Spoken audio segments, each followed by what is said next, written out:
arquitectura está siempre, y eso nadie le hace caso porque es casi como respirar.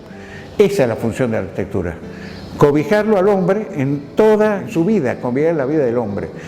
No es la arquitectura en sí, la arquitectura lo que hace es cobijar la vida urbana, que la vida urbana se produce por un encuentro social en realidad y comercial. Pero sin arquitectura habría ciudades. Fuera de toda la conversación que se puede hacer, la función de la arquitectura es esa es la misión, diría yo, de la arquitectura, más que la función.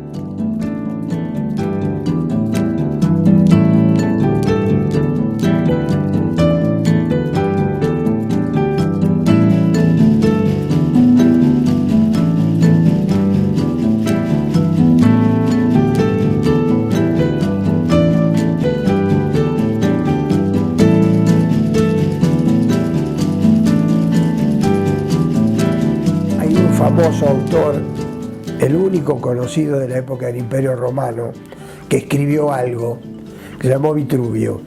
Y ese señor dijo que la arquitectura tenía que responder a la belleza, a la utilidad y a la solidez. La arquitectura no es como la pintura, es un arte útil, no es solo arte, es algo que tiene que dar respuesta a una necesidad ambiental del hombre para vivir.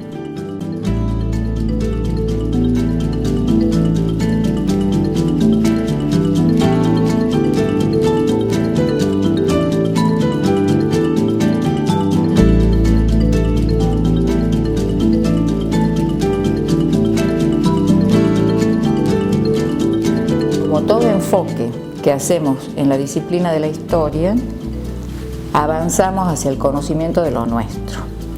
En ese conocimiento, en nuestro equipo de trabajo, hemos indagado sobre toda la creación de la Facultad de Arquitectura, especialmente en este momento que la facultad ha cumplido los 60 años, en el mes de mayo. Pero para conocer la facultad es necesario ir un poquito más atrás, porque en realidad la facultad no empezó como una institución con esta jerarquía de Facultad de Arquitectura, sino que empezó como una escuela. En el año 39, el arquitecto Cabaña y el arquitecto Moyano Navarro propulsaron la creación de la Escuela de Arquitectura y empezó a incorporarse un nuevo modo de enseñar la arquitectura que en definitiva se transformó y se modificó, se ayornó de alguna manera a lo que era en ese momento la vanguardia, el movimiento moderno, con la llegada de dos jóvenes arquitectos de Buenos Aires, el arquitecto Sacriste y el arquitecto Camino. Gran parte de los docentes de esta facultad fueron alumnos de Sacriste, o sea que se fue transmitiendo de generación en generación ese amor a Sacriste y ese valor que además a nivel internacional, cuando uno habla de Tucumán, todo el mundo reconoce a Sacriste como un referente muy importante. La Escuela de Arquitectura duró hasta el año 45. Ese año, esa fecha es significativa no tan solo para la arquitectura, sino para la universidad en su conjunto. Empieza el rectorado de Horacio de Escole, y Horacio de Escole produce la gran revolución universitaria cuando va creando una enorme cantidad de institutos que van a enriquecer a esa universidad para siempre. Y en este nuevo paradigma de enseñanza se centraban en tres puntos fundamentales: investigar, proyectar y construir, pero una arquitectura que tuviese sentido para la ciudad. En el 45 se crea el Instituto de Arquitectura. Vivanco va a ser su director.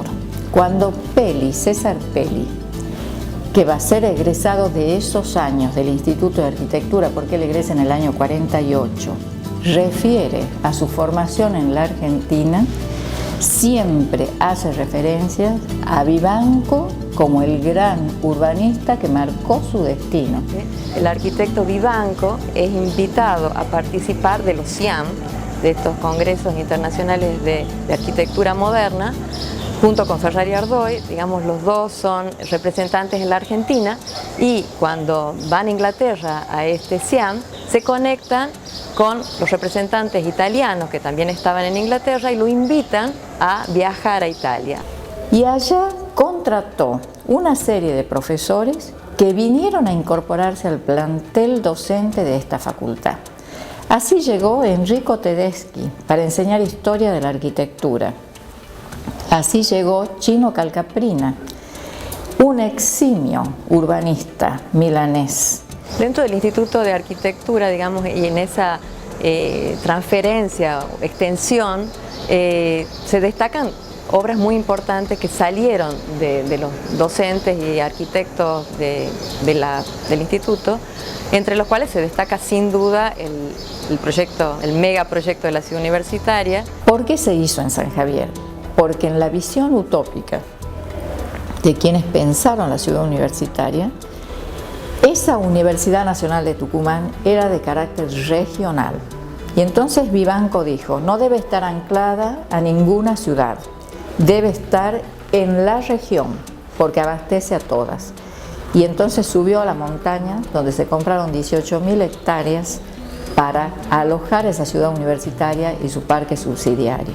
Cuando llegamos con mi mujer a dictar el primer curso, en el 59, lo que me habían dicho era que la universidad ofrecía un contrato, que en términos económicos estaba muy bien, y además una vivienda. Yo me imaginaba que la universidad tenía un barrio de viviendas. Yo me imaginaba un barrio de viviendas como cualquier barrio de viviendas que se puede imaginar cualquiera.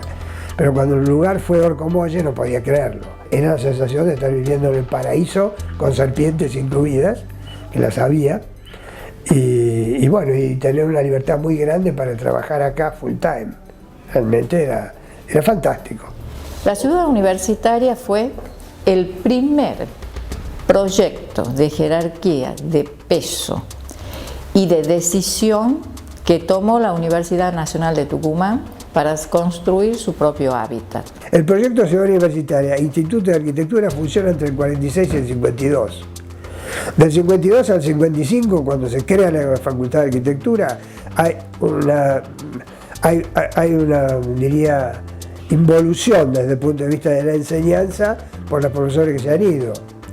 Y bueno, la facultad ahí se reestructura. Porque claro, primero la facultad fue fundada y subió al cerro, a donde hoy en día tiene todavía la universidad UNAD. Y ahí había unos closets, como una especie de depósito, a donde funcionaba la facultad. De ahí bajó, tuvo un año en la legislatura, lo que es ahora la legislatura La Vieja, no en el edificio moderno, sino La Vieja. Estuvo un año allí, a donde yo entré, ese fue el año que yo entré en la facultad, y de ahí partió al parque. En el parque estuvo, no sé, hasta el año 71. En el año 71 nos vinimos acá. Desde que se instaló acá, por supuesto, se expandió, empezó a abrir, se empezaron a aparecer los laboratorios, se pudo trabajar con mucho más comodidad y con superficie y espacios para poder desarrollar.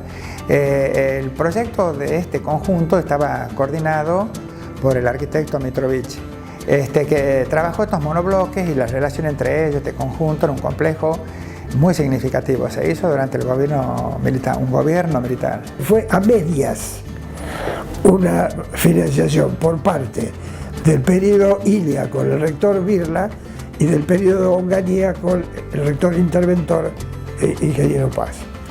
Y eso fue lo que permitió el presupuesto para construir todo esto en tiempo récord. Y ahí la figura fundamental fue el secretario de Construcciones Universitarias, que fue el ingeniero Padilla, que fue el gran director de la construcción. Pero quiero decir, el ingeniero Padilla fue una de las personas que movilizó mucho la Facultad de Arquitectura. Él llevó adelante con mucho énfasis, era una persona muy apasionada, trabajaba fuertemente, se empezaron a hacer investigaciones. Estos hombres tuvieron ese gran valor. Saltaron por encima de la realidad cotidiana que muchas veces abruma, que muchas veces condiciona en exceso e impide soñar o establecer estrategias que vayan más allá del resolver el día a día. Tuvieron esa gran capacidad, saltaron por encima del día a día y trataron de resolver los grandes problemas que teníamos en ese momento. Quiero decir que la facultad ha evolucionado muchísimo y ahora se investiga plenamente. Hay muchísimos frentes de trabajo en investigación, en desarrollo, en extensión al medio. Estamos trabajando mucho con las comunas y los municipios del interior y de provincias vecinas. Por ejemplo, una de las cosas que me interesa hablar ahora es que hace una semana hemos firmado un convenio entre la Facultad de Arquitectura y la comuna de Villa de Medina.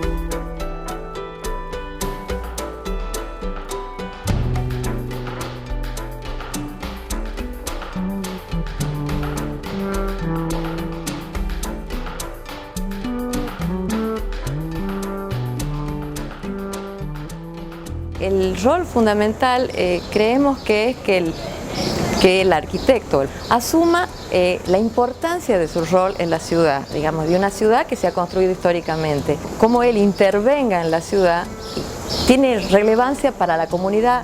Entonces el sentido de enseñar los valores de la ciudad histórica, cuáles son los valores de la arquitectura, cómo se fue conformando la identidad de la ciudad en la que se vive y en la que se va a intervenir, es muy importante desde el principio de la carrera, que el alumno empiece a tomar conciencia de ese lugar y de esa responsabilidad social que tiene. El otro elemento importante para la conservación es la formación. Es decir, hay que formar. La conservación es una actividad especializada. Y esto es una de las cosas que este curso de Tucumán está haciendo, porque a fin de cuentas el estudio de la historia, de la arquitectura y el urbanismo es la base fundamental para la toma de criterios, para el juicio que pueda tener un arquitecto, un historiador, un arqueólogo, cualquier persona que se dedique a esto a la hora de instrumentar las decisiones que sean convenientes en cada caso.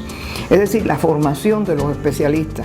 Léase, arqueólogos, arquitectos, historiadores, químicos, físicos, sociólogos, psicólogos, comunicadores, porque es muy amplio el espectro de los distintos individuos que tributan a la conservación de un centro histórico, es imprescindible.